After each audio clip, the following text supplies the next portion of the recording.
Before the sun even thought about rising, Eli Turner sensed something was off, not out in the world, but inside him. Kansas woke up in a harsh kind of silence, wrapped in a cold that cut like a blade.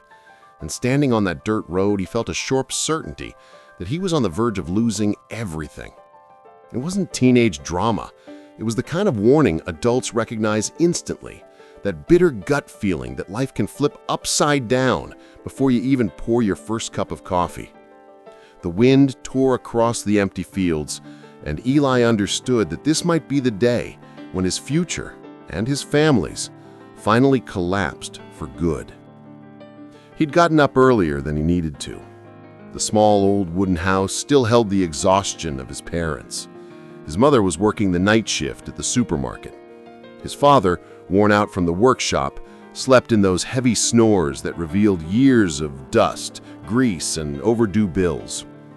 Eli slipped out without making a sound, the way he'd been doing for months.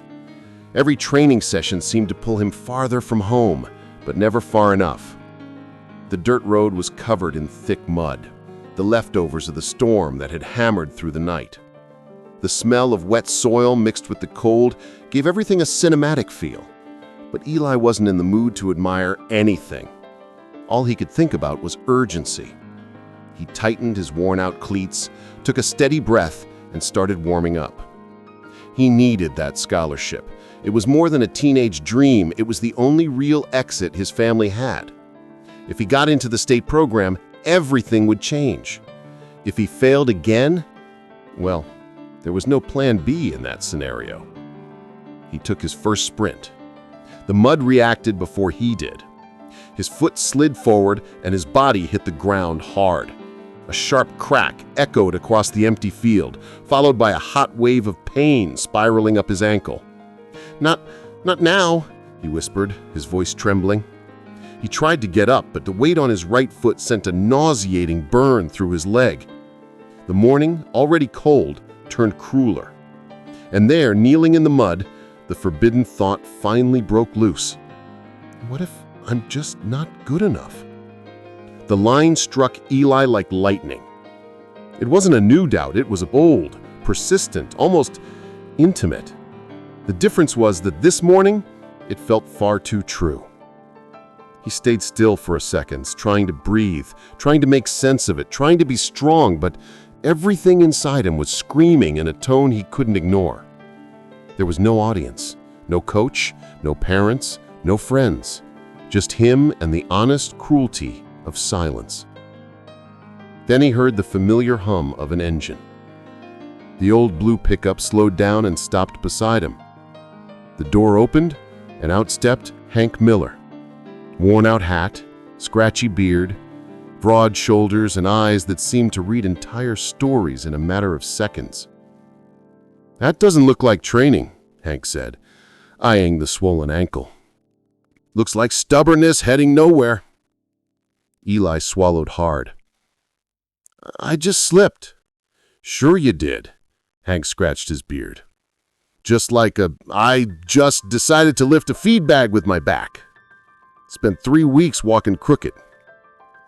A brief silence. "I can't stop," Eli murmured. Hank tilted his head, studying the boy with a kind of sternness that doesn't hurt, but doesn't comfort either. "So tell me this. Are you running towards something or away from it?" The question lit something uncomfortable inside Eli. "I run because I need that scholarship. I run because I can't afford to fail. I run because you're scared of looking at your life without having an excuse to keep running from it." Hank finished, not breaking eye contact. "Kid, you're training like someone trying to put out a fire with his bare hands." Eli didn't reply. There wasn't a good answer anyway. Hank let out a sigh, the heavy kind only people who've lived a long time ever manage. "You know that old oak tree by my fence? The one that never grows?" One corner of Hank's mouth lifted in a half smile. "It grew. It just hasn't grown upward yet. Deep roots take time. They grow slow. They grow hidden.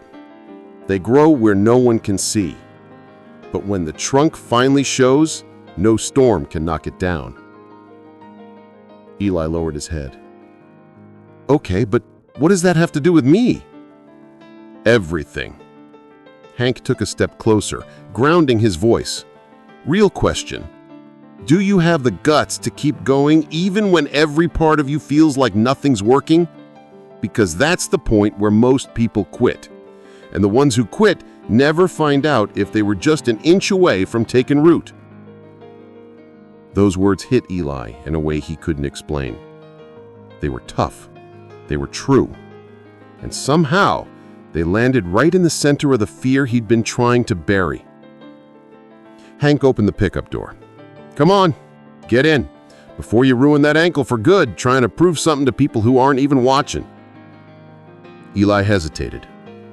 Pride, anger, shame, all tangled together. But the pain won. He climbed into the truck, shutting the door gently. As Hank walked around to the driver's side, Eli stared out the window.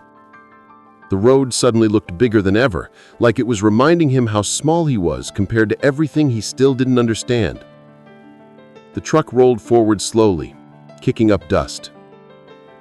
On the short drive back home, Eli felt something new. Not hope, not relief. Something humbler.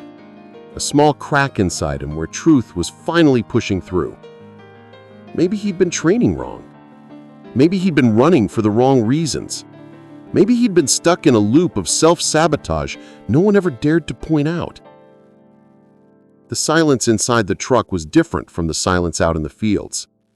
The first one hurt. The second one invited. And somehow, Eli felt that this morning, miserable, frustrating, painful as it was the start of something he couldn't name yet, but that already had direction. He closed his eyes. His ankle throbbed. His soul did too. But for the first time in a long while, he didn't run from the pain. He just listened. Hank's pickup rolled to a stop in front of the Turners' modest house, a place that always seemed to stand more out of stubbornness than structure. The weathered wood groaned whenever the wind pushed too hard. Eli climbed out carefully, his ankle protesting with every step. But the moment his foot touched the ground, he noticed something strange. The physical pain felt easier to bear than the pain of admitting what was really going on. Go straight to the ice, Hank said, tilting his head the way someone gives an order without worrying whether it'll be followed. And don't try to play the hero. Too much heroics just turns people into cripples with regrets. Eli wanted to crack a joke, but all he managed was a nod. Thanks, Hank. The old man raised one eyebrow. Don't thank me yet. You haven't even hit the hard part. What part? The part where you have to stay still. And before Eli could ask anything else, Hank was already climbing back into the truck. We'll talk later. The day still has a few more lessons for you. The engine growled and the truck pulled away, leaving behind a slow swirl of dust, as if the air itself were thinking over everything that had just happened. Eli stepped inside the house carefully. The wooden floor creaked under his weight, or maybe under the weight of everything he was carrying in his head. In the kitchen, the old clock read 6:27. The smell of reheated coffee still lingered. His dad had probably downed a mug before collapsing into deep sleep. Eli opened the freezer, grabbed a bag of frozen peas, the universal ice pack of every broke household, and dropped into the living room chair, letting his head fall back. His ankle throbbed, but the heavier ache sat behind his eyes, where he kept all the worries he pretended not to have. What if I really don't have what it takes? It was a question that gnawed quietly, like termites in wood, slow, invisible, until everything collapses at once. While he sharpened that thought, he heard the bedroom door creak open. His father stepped out, still in his work uniform, his face etched with decades of exhaustion. Eli? I thought you... He stopped when he saw the ankle and frowned. "What happened, son?" Eli took a breath. "I slipped during training." "And does it hurt bad?" He hesitated. "Pretty bad." His dad crouched down, slowly, with effort, and examined the swelling. "You need to rest for a few days." The sentence landed like a punch. "I can't rest," Eli said, harsher than he intended. "The state meet is in 3 weeks. If I stop now—" "If you don't stop now, you won't be running next year either," his dad shot back, firm, his voice tired but solid. "Son, I know this scholarship matters, but you're putting pressure on yourself like the world's ending." Eli's eyes burned with a bitter shine. "For us, sometimes it feels like it already did." His father let out a long breath and looked away, the kind of look used to swallow truths that don't go down easy. "Your future isn't the rope that's supposed to pull ours up, Eli. That weight isn't just yours." But Eli didn't fully believe that, and his father didn't either. They just pretended to, so they wouldn't collapse at the same time. The rest of the day dragged by, almost hostile. Eli tried to rest, but his mind spun non-stop like a misfiring engine. Every time he closed his eyes, he replayed losses, reviewed mistakes, remembered the coach from the neighboring town saying effort couldn't buy speed. The sentence grew louder inside him, an echo that refused to die. Late in the afternoon, he heard knocking on the door, a steady, firm rhythm. When he opened it, Hank stood on the porch, leaning on a wooden cane. "What's with that face?" Hank asked. "Looks like you watched a whole harvest die." "I'm just thinking," Eli said. "Thinking too much is the quickest way to sink." Hank walked in without waiting for permission, like someone who already knew he wouldn't be stopped. "Lift that leg. Let me see it." Eli obeyed. Hank examined the ankle, touching it with a surprising gentleness for someone with such calloused hands. "It's not as bad as you think," he concluded. "But it's not nearly as good as you want it to be." Eli let out a small, dry laugh. "Great. Not bad, not good. My specialty." Hank leaned back in the chair. "Kid, let me tell you something. I spent years growing corn during one of the worst droughts Kansas had seen in decades. Day after day, it looked like nothing would come up. I watered, I tended, I prayed, I cursed, and the soil stayed hard, stubborn, silent. I swore nothing would ever grow there. Then one day, the first sprout appeared. Tiny, ugly, almost meaningless. But it was enough to remind me that the earth does its work in the dark, even when we don't see it." Eli stayed quiet, letting that image settle. "You, Turner," Hank said, pointing at him. "You're like that sprout. Growth no one sees, roots working underground, but you want the harvest before the roots." The old man adjusted his hat. "Now, let me ask you straight. Can you train without running? Can you work on technique, precision, awareness, without relying on speed? Because that's what's going to save you in the next few weeks. Not running more, running smarter." Eli felt something shift inside him. It was so simple, so obvious, and somehow so far from anything he had been doing. "I never thought about that," he admitted. "Of course you didn't." Hank stood up. "People who are desperate don't think. They just run, like the world's a house on fire." The sentence hit Eli square in the chest. "So what do I do?" Hank opened the door to leave. "Be at my farm tomorrow morning, before sunrise. If you got the guts to train without running, maybe I've got something to teach you." "And if I don't?" Eli asked. Hank gave him a tired, wise smile. "Then you'll stay fast, going nowhere." Night fell over Kansas like a heavy blanket. Eli stared at the ceiling for hours, feeling the restlessness bounce around inside him. The fear was still big, but now something new was mixed in, a thread of purpose maybe, hope, maybe stubbornness. When he finally closed his eyes, he realized something surprising. For the first time, He wasn't thinking about the final race, or the podium, or the scholarship. He was thinking about roots. And in a strange way, that thought made him feel calm. The next morning looked like it had been hand-drawn by someone resentful. A gray sky, wind biting at the leaves, and a silence that wasn't peace. It was a warning. Eli Turner woke before the alarm, as if an invisible thread were pulling him by the chest. He was tired, but not the usual kind. It was the kind of exhaustion only those who've watched life twist itself out of shape can recognize. He sat on the edge of the bed for a few minutes, breathing deeply, trying to understand the weight the day carried.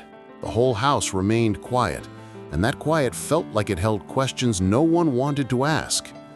That's how the days that change everything begin. No fanfare, no starting gun, just that stubborn feeling that something cracked during the night.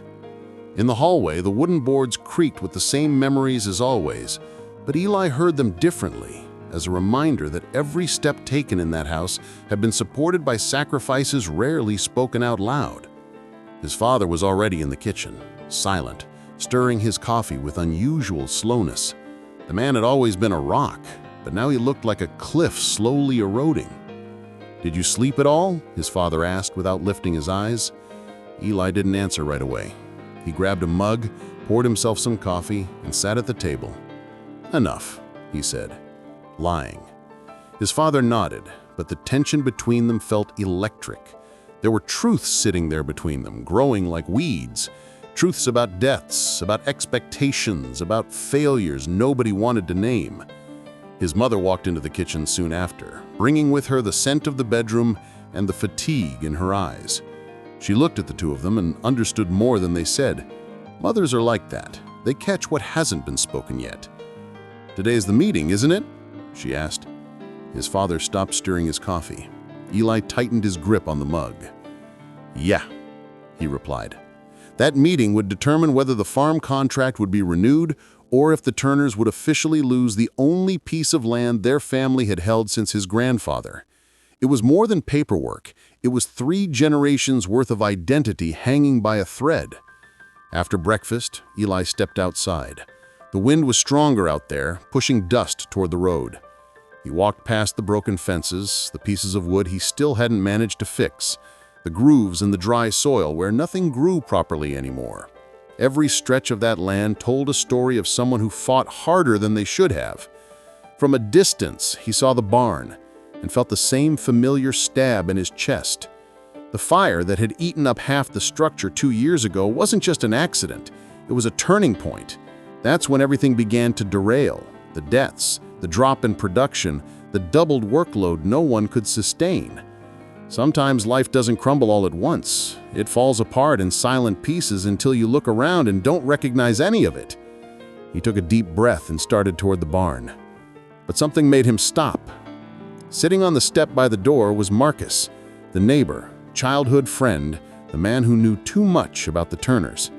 They hadn't spoken in weeks, not since the stupid argument about the water line. Marcus lifted his eyes when he heard footsteps. "You really think you're going to fix this on your own?" he said bluntly. Eli stopped a few feet away. "I'm not here for a lecture. I'm not lecturing you. I'm telling you the truth, and you know you've been running from it." Eli breathed in slowly. "What do you want?" "I want you to understand today isn't just another day." Marcus stepped closer. "If you walk into that meeting thinking you need to carry this weight alone, you're going to walk out crushed. Your dad can't take much more, and your mom, well, you know just as well as I do." A heavy silence fell between them, the kind that hides as much as it reveals. Then Marcus added, "Because, despite everything, you're my brother in this life, and because I've seen this movie before. Your dad lived like this for 30 years, working himself to the bone, thinking he had to save everything alone, until he couldn't anymore." Eli felt his chest tighten, the kind of truth he'd rather not hear. Before he could respond, the sound of a car approaching cut through the silence. A dark sedan climbed the road, kicking up dust. It was the company lawyer. Time was up. Marcus placed his hand on Eli's shoulder. "Don't walk in there thinking they'll play fair. They won't. You know that." Eli stepped back. "I'm walking in there doing what needs to be done." Marcus sighed. "I just hope you know the price." The meeting was held in the small room of the local town hall. A simple table, 3 chairs on each side, and a man in a suit wearing a polite smile that was too rehearsed to be honest. The lawyer opened his briefcase and organized his papers with practiced motions. "Mr. Turner and your son, thank you for coming," he began, in a tone almost gentle. "Let's try to keep this brief." Eli's father sat stiffly beside him. The man already looked smaller than he really was. "Let's get straight to the point," Eli said before the lawyer could continue. "The company wants to end the contract and buy the land, right?" The lawyer made a controlled gesture. "Ending the contract, yes. Buying, that's a possibility. The farm hasn't been producing results consistent with the company's investment plan." Eli crossed his arms. "Because you reduced our water supply 5 months before the harvest. You caused the losses." The lawyer kept his smile. "Unfortunately, the blame can't be placed on the company. There was a severe drought." "Don't lie to me," Eli cut in, voice low and steady. "I read the report. I know you diverted water to the new project south of the county." The lawyer took a deeper breath, still smiling, but the smile changed, tighter, less confident. "Eli," his father said, touching his arm, "let me—" "No," Eli interrupted without looking at him. "I've got this." And in that moment, for the first time in his life, his father saw his son as a fully grown man. The room felt heavier. The lawyer closed the folder slowly. "Here's what we'll do. The company is willing to offer financial compensation. You sign, turn over the land, receive a reasonable amount, and can start fresh somewhere else." Eli leaned forward. "This isn't just land, it's our history." "History doesn't pay deaths," the lawyer replied. The sentence hit like a punch. Then his father spoke, his voice cracking. "Son, maybe we should consider it." It felt like being struck from behind. Eli turned slowly. "You want to give up after everything?" His father lowered his head.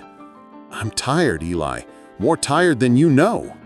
In that instant, something inside Eli splintered. Losing the land would hurt, but losing his father to exhaustion? That was devastating.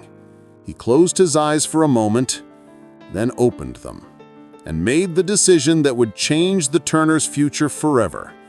"We're not signing anything today," he said, standing. The lawyer blinked, surprised. "So you'd rather take the risk?" Eli grabbed his father's arm firmly. "I'd rather fight for what's ours." They walked out. Cold wind greeted them outside, but for the first time in a long time, Eli didn't feel fear. He felt clarity. Marcus waited across the street, leaning against his truck, watching everything unfold. "So," he asked. Eli took a long breath. "The war's begun." Marcus gave a satisfied smile. "Finally." And as the sun began breaking through the clouds, Eli realized this wasn't the end of anything. It was the beginning of a battle that would demand more from him than anything before. A battle that would reveal who he really was and who he could still become.